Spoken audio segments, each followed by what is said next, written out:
अन्नदान असाच एक सप्ताह होता पंढरपूरच्या जवळ. त्या सप्त्यात एकादशी आली. सप्त्यात एकादशी आल्याच्या नंतर भानगड अशी आली, एकादशी द्वारथी आली. द्वारथी एकादशी आल्यावर ज्या एकादशीला स्मार्त आणि भागवत असं भागवत नाव असलं की ती एकादश धरत असते आणि दुसऱ्या दिवशी द्वादश करायची. पण भागवत नाही आणि स्मार्त बी नाही, नुसत्या एकादशा दोन धरायच्या. कोणत्या? मग आचार्यानं सांगितलं, सप्त्यातले कमिटीतले लोक जसे तुम्ही मला मग अशी बैठकीत बसिलं, तुम्ही ठराविक लोक ते भैया आले सांगायला, म्हणे फार मोठा खड्डा होता इथं, याच्यामध्ये हजारो ट्रॅक्टर मुरुम टाकलं. महाराज ही सगळी ताकद तुम्हाला मुरुम टाकायला लावला बाबांनी. हा, सगळ्या गावाची घाण ह्या खड्ड्यात येत होती. घाणीचं स्वर्ग करायची ताकद संतात आहे. नाहीतर तुम्हाला इथून वागता येत नव्हता, असा खड्डा होता. त्याच्यात काय किडे झाले असते, मच्छर झाले असते, जंतू झाले असते, सगळ्यांना आंघोळ केलेलं खडूळ पाणी घाण इथं साचत होतं. आणि या घाण पाण्याचं स्वर्ग तयार केलं साधूच्या अधिष्ठानानं. हा, तुम्हाला गावातल्या माणसाला चालता येत नव्हतं आणि हजारो माणसं इथं बसतात. हे कोणाची ताकद आहे? या संतांची ताकद आहे. काय त्यांचा महिमा वर्णो वारंवार. आमच्या इथं 2.25 वर्ष होते बाबा, आमच्या गिरगावला 2.25 वर्ष होते. मी 3 वर्षापूर्वी त्यानं बांधलेलं जीर्ण झालेलं मंदिर माळवदाचं होतं, ते मायाच हातानं पाळलं. अशीच आडमुठ माणसं, मारुती उन्हात, मग करायचं काय? मग जी बांधावर जी लिंबाची झाडं होते ते म्हणायचं ते मह आहे, तिकडे रानावाला म्हणायचा मह आहे. बाबांनी त्याला सांगायचं दोघायचं नाही, मारुतीला द्या. असे त्या काळात माझे वडील बाबांचे शिष्य होते. खैरीला असायचे काही दिवस. मग आमच्याकडे फार 2.25 वर्ष राहिले गिरगावला. आणि 14 7 दोन्ही 14 आणि पुढचे 7 21 खण जोडणी वैकुंठवासी सद्गुरु नामनिष्ठ मुक्त कैवल्य श्रीमंत योगी समाधीधन सद्गुरु खटकेश्वर बाबाने 21 खणाची जोडणी तिथं बांधली. 21 खणाची. काय ताकद असते या लोकांमध्ये, काय अफाट शक्ती असते. त्या काळात पैशाचा मेळ नाही, तरी पण कसे कटईला लाकडं नेले असतील, कोणी तोडे असतील. आरेराव तुरेरावची ताकद नव्हती मंदिरं बांधायची. या अधिकारी लोकांनी ती कामं केली. एवढी मोठी व्याप्ती, एवढा मोठा अधिकार. आता ते पाठीमागं मी मंदिर केलं आणि मारुतीरायाच्या मंदिराच्या चौकटीला वैकुंठवासी श्रीमंत योगी सद्गुरू खटकेश्वर बाबाचा फोटो मी गिरगावात लावलाय. माझ्या वडिलांचे गुरु होते. मी लोणारून जाताना असा एकही वेळ नाही की मला किती जरी गडबड असेल तर मी समाधीचं दर्शन घेतल्याशिवाय जात नाही. ही योगीराज लोक आहेत, अधिकारी माणसं आहेत. 5 संतांची किती मोठी व्याप्ती. असा सप्ताह चालू होता आणि त्या सप्त्यात एकादशी आली. आता धरायची कोणती?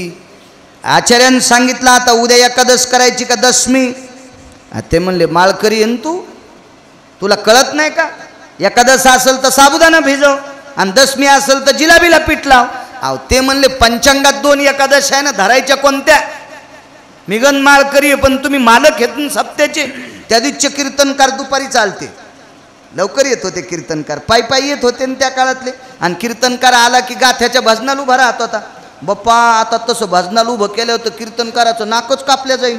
हा मग इज्जतीचा पंचनामा असं वाटन. त्या काळात असं नाचून गाथा भजन करायचे कीर्तनकार. हो आनंद वाटला. तुम्ही भागवत सांगूनही रुपवाळी म्हणायला होते, चाल म्हणायला होते. आणि मीच बसलं त्याला. हा असं पाहिजे परमार्थातलं. जरा जोरा आल्यावर काही काही माणसं चाल म्हणली कीच खाली बसायलेत. ते या कमराला इल्डिंग करावं लागेल एखादीशी. असं करू नकोस ना. हा इथं बसणं म्हणजे ज्ञानोबाराय तुकोबारायचा अपमान आहे का नाही? असं नाही व्हायला पाहिजे. काही काही बसायलेत का नाही फक्त चालीपुरतेच. हा असं नाही व्हायला पाहिजे. ज्ञानोबाराय तुकोबारायचा अपमान नको आहे.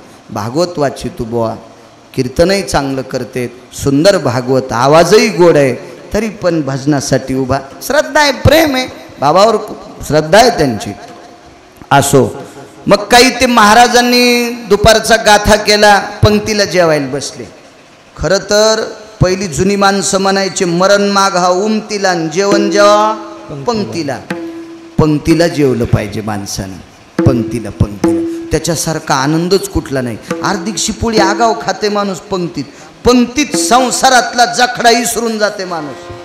घरी जे बायकून शिव्या दिलेले पण विसरतं माणूस पंक्तीत शेजाऱ्या पाजाऱ्याच्या नादान. पंक्तीतलं मजाच वेगळी असते. आता पंक्तीला जेवाच वाटणं. पंक्तीला एखादा मोठा माणूस बसला की त्याला वाटते आपण हलकट आहेत का काय असं वाटायला लागलं. ते पंक्तीलाच जेवले. जेवण झाल्यावर बैठकीत बसले आणि त्यानं विचारलं का एकादशी कोणतीची. अहो मागची एकादश सोडली त्या दिवसपासून मग पंचायती म्हणे आज धरू कोणती. त्या कीर्तनकारांनी सांगितलं. विद्वान कीर्तनकार होते. बाकीच्या लोकांचे इंडिकेटर लागले. अरे बापरे महाराजाला मिळ लागणं आपली काय कथा. मग चर्चा झाली तर त्या सप्तात एक वारकरी होते. त्या वारकऱ्यांनी सांगितलं एकादश उद्याची का परवाची हे पंचांगकर्त्याला जरी नाही कळालं तर एकादश खरी कोणतीशी सांगणारा व्यक्ती पंढरपुरात आहे. त्या व्यक्तीचं नाव होतं गुरुवर्य चातुर्मासी महाराज आणि ते एकादशी सांगते.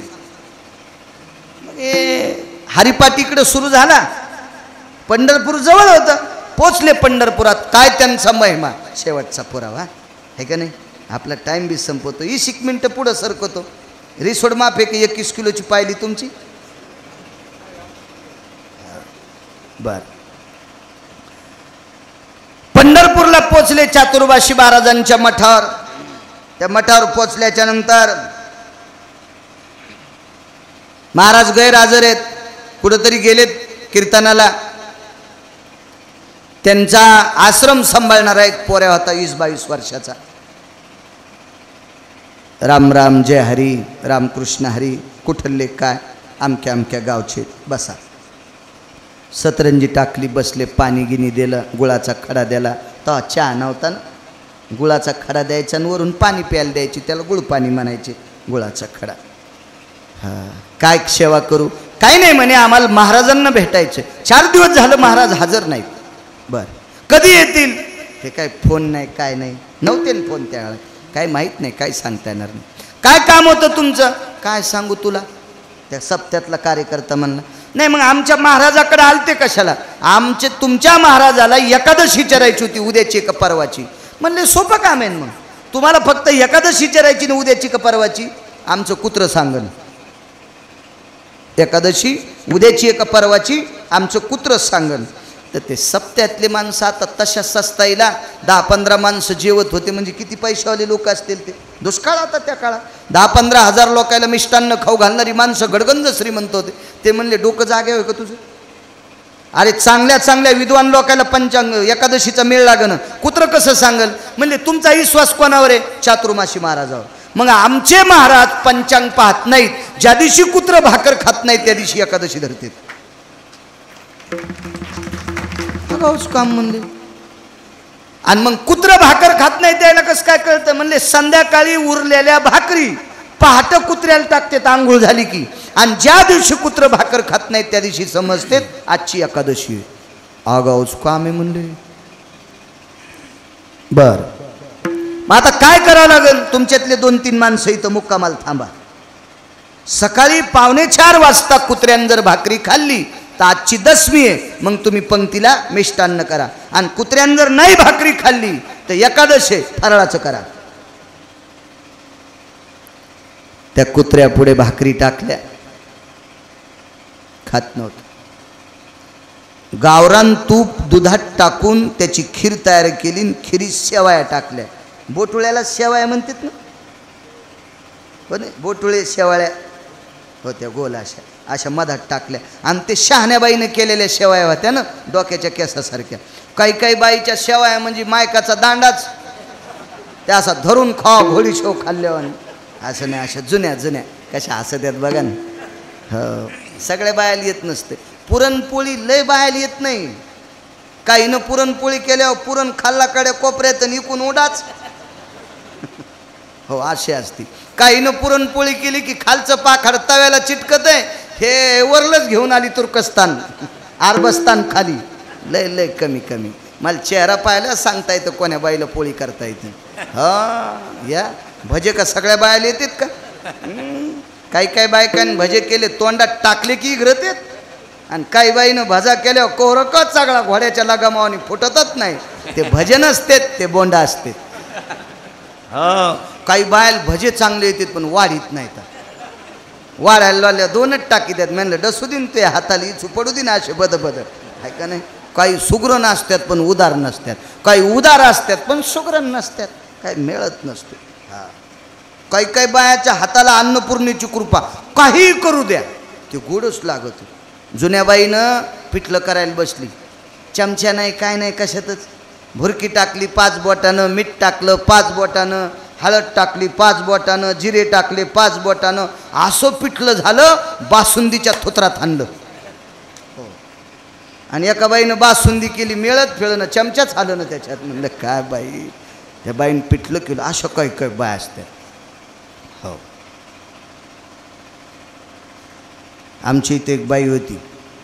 महाराज नेहरी करता का? म्हणलं हो. स्वयंपाक राहिलाय, भाकरी कालच्याच आहेत. म्हणलं वाडा, भाजी आत्ता करते. हरभऱ्याची वाळलेली भाजी अशी चुरा करायची, त्याच्यावर जरासं तेल, त्याच्यावर भुरकीनं असं करून द्यायची.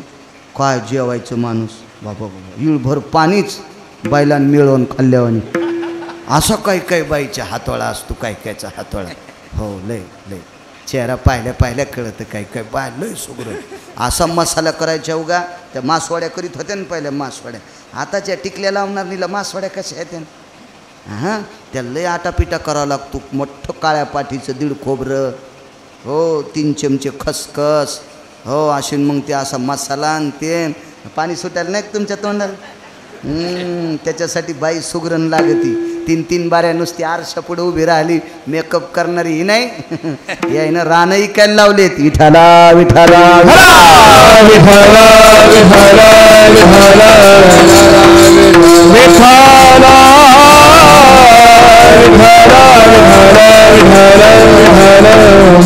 काय जुनं. या महाराष्ट्राच्या मातीत, या पवित्र देशातल्या स्त्रीला वरदान आहे. अन्नपूर्णेचं वरदान आहे, वरदान आहे, वरदान आहे. या पवित्र देशातल्या स्त्रीच्या घरी कोणी जरी आलं तर रात्री तरी 2 भाकरी टोपल्यात सापडत्याल. इतकी पवित्र संस्कृती या महाराष्ट्राची, या पवित्र देशाची, इतकी ताकद आहे माय तुमच्यात. म्हणून तर सकाळच्या काकड्यात ज्या घरी कुलस्त्रिया राज्य राणी व संपत्ती, तुमचं वर्णन आलंय सकाळच्या काकड्यात फार मोठी. या देशाची सर्वात मोठी जडवड संपत्ती काय असेल तर या भारताची स्त्री आहे. कशामुळं आज खटकेश्वर बाबाला आपण श्रीमंत म्हणतो? कशामुळं? ते योगीराज आहेत. पण असा श्रीमंत योगीराज कोणाच्या पोटी जन्माला आलाय? यांच्या.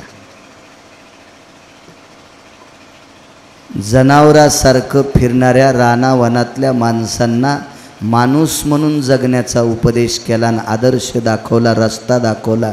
वैकुंठवासी भगवान बाबा कोणाच्या पोटी जन्माला आले? यायच्या पोटी जन्माला आले. माऊली महावैष्णव ज्ञानोबा कोणाच्या पोटी जन्माला आले? यायच्या. रयतेचे राजा छत्रपती शिवाजी महाराज कोणाच्या पोटी जन्माला आले? यायच्या. म्हणून तुम्ही जडवड श्रीमंती आहात, जडवड जडवड रत्न आहात, या देशाचं रत्न आहात. काही गोष्टी फक्त सांभाळी जा, तुम्हाला मै शपथ आहे. हो, त्या गोष्टी सांभाळल्या तर तुम्ही मोठ्या. हो, नवीन नवीन मोडायला आता मोडी जाऊ नका. टिकली का लाईनच, पण दिसली पाहिजे अशी लाई जा. जशी साडी तशी टिकली, साडी ढवळी टिकली ढवळी. अरे सकाराम असतानाच मारलास, असं नका करू माय मंजुळा. हो द्वारका बाई, चंपा असं नाही वागावं माय. ढवळी टिकली नाही लावली पाहिजे माय. तुम्हाला गिरगावकराची शपथ आहे, 5 चल मरण गिरगावकर. हो, जशी साडी तशीच टिकली नाही. लालच लाई जा, लालच लाई जा. आपली संस्कृती आहे माय, याच्यासाठी लय लोकांचं बलिदान आहे, लय कपाळाची ताकद मोठी आहे. लाई जा टिकली, जरा अशी दिसल अशी लाई जा. आता मै पण टिकलीत लाई तिथं तुम्हाला कशाला इचकू? आमच्यावर घेतल्यावर कशी खसखस पिकती नाही का? इतका नाही पांगल्याला बाजार मग. लाई जा टिकली अशी लाई जा, मोठी लाई जा, अशी लांबून दिसली पाहिजे. हो, टिकली पुन्हा तुम्हाला सांगतो, घंट्या 1.5 घंट्याला असा कपड्याला हात लावला पाहिजे. हाय का नाही? नाही तर कसं होतं, कधी कधी असा घाम आल्या चेहरा पुसल्या पदराला चिटकती ना, तो करामा असा झोकेच घ्यालाय. हो, त्या हालतून जशी टिकली हलन तशी तो हालायला मालकाच्या नावानं लावल्या जातील ती. हो, एकदा आमच्या पोरायची माय मी एसटीत बसलो. पोरायची माय म्हणजे मी बायको. तुम्ही पुन्हा म्हणताले कोणाला म्हणलं. आम्ही एसटीत बसलो आणि एसटीत बसल्यावर एकच जागा होती. आता मला कसं बसता येईल, ती उभी मी कसं बसल्याला, त्याला ते वजन सांभाळावं लागतं माणसाला. खपक्याची खपक्या मथारं होतं, टरबुजा आणि तोंड, अशा टिस्टिच मिश्या, जुन्यातलं मथारं होतं. हां, अशा 2-3 घुटके खाणाऱ्याला ते एका गप्पांड्यातच पाडीत होतं. असं खपक्या मथारं होतं. 70-80 वर्षाचं मथारं. मी आणलं बसा. आमच्या घरच्या बसल्या वजनात, मी आपलं त्या वरच्या दांड्याला धरून. आणि रस्ता असाच होता तुमच्या बाकासारखाच. हो, थोड्या वेळानं एस टी अशी बसस्टँडलाच होती. 10-20 मिनटं टाईम होता एस टीला. त्या म्हाताऱ्यानं आमच्या घरच्याच्या चेहऱ्याकडे बघितलं. उन्हाळ्याचे दिवस होते. म्हातारं रडू लागलं. काय देवा, काय रे, काहून असं केलंस रे, पोरीचं वयच काय रे देवा, आमच्यासारख्याला न्याचं असतंस रे, काहून असं केलंस पांडुरंगा. तर मी म्हणलं काहून रडायले. काय सांगू बापू तुला, आता तर आम्ही कीर्तनकार नव्हतो ना, काय सांगायचं बापू तुला, पाहण्या पोरीचं कपाळ पाहिलं रे कसं. आणि मी म्हणलं मी आहे ना. मी कपाळ पाहिलं आणि मी म्हणलं अरे टिकली कुठे. ती म्हणली बाई घाम आल्यावर कपाळ पुसल्यावर पडली का नाही कुठं. बसस्टँडला एस टी होती. 8 आण्यात 35 टिकल्या आल्या. 8 आण्याला पाकिट होतं, त्याच्यातली एक टिकली काढली, तिच्या मागचं भिताड काढलं त्या टिकलीच्या आणि कपाळाला चिटकिलं. मी म्हणलं हरपिलतान बाळू तो गळ्यात शपथ आहे तुम्हाला राग येईन म्हणून आमच्या बायकोवर घेतलंय. हे सगळं तुमचंच सांगायलो. अशा टिकल्या निष्ठू देत जाऊ नका बरं. हो, फार मोठी ताकद आहे. लग्नामध्ये त्याच्यासाठी 14 श्लोकाचा प्रभेद आला. कुमकुमम प्रपटलो आर्जितम यज्जायते सौभाग्यम ततायः चिर्यांबवस्थिते सौभाग्यम तथा कुमकुमम ललाटम प्रपटले नैवम गांजा कसम लिखितम. हे काय गांजा फुक्यान लिहिलेलं नाही, फार मोठं शास्त्र आहे.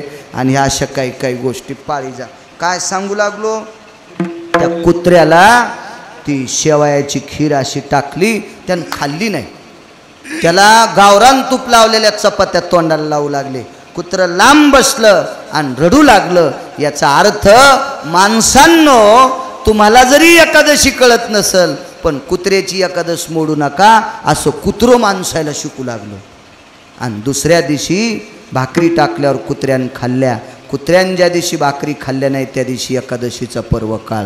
कल्पना करा, ज्या साधूच्या संगतीत राहिल्याच्या नंतर, ज्या साधूच्या संगतीत राहिल्याच्या नंतर एकादशीचा वाद मिटवायची ताकद ज्या कुत्र्यात येते, तो साधू किती अधिकारी असेल.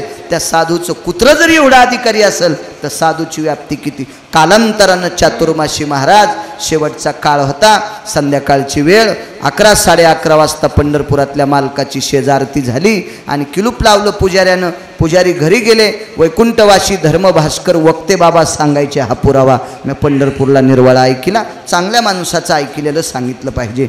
योग असा आला, चातुर्मासी महाराजांना तहान लागली पण आवाज निघत नव्हता.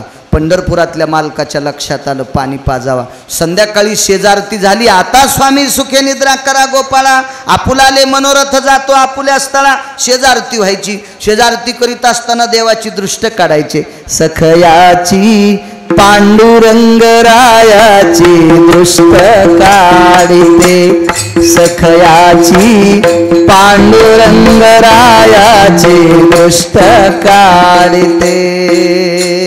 जनाबाई दृष्ट काढायची देवाच्या.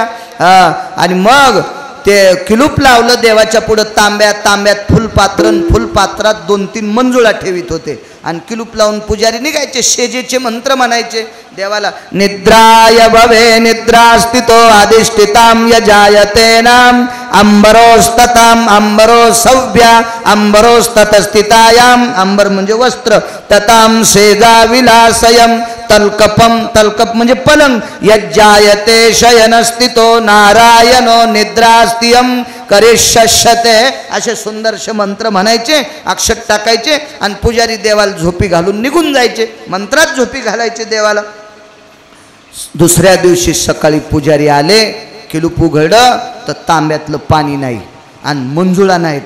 त्याने विचार केला, आजोबाच्या पिढ्या गेल्या, पंजोबाच्या पिढ्या गेल्या, वडिलाच्या पिढ्या गेल्या, माझे 40 वर्ष गेले, आत्तापर्यंत कोणी सांगितलंच नाही मंजुळा इथं नसतात म्हणून. संध्याकाळी ठेवलेल्या मंजुळा असतात आणि मंजुळा का नसावा. तेवढ्या अवकाशात मठातून 2 व्यक्ती आले, त्यांनी सांगितले चातुर्मासी महाराज जात राहिले आणि त्यांच्या तोंडात मंजुळा अडकलेल्या सापडल्या. म्हणजे देवानं फुलपात्रात पाणी टाकून पाचता पाचता या फुलपात्रातल्या मंजुळा तोंडात अडकल्या. म्हणजे शेवटच्या वेळेला पंढरपुरातला मालक चातुर्मासी महाराजांना पाणी पाचतो. त्या अर्थी महाराजांची ताकद सोपानबा किती मोठी असेल, भक्तीचं टोक किती मोठं असेल.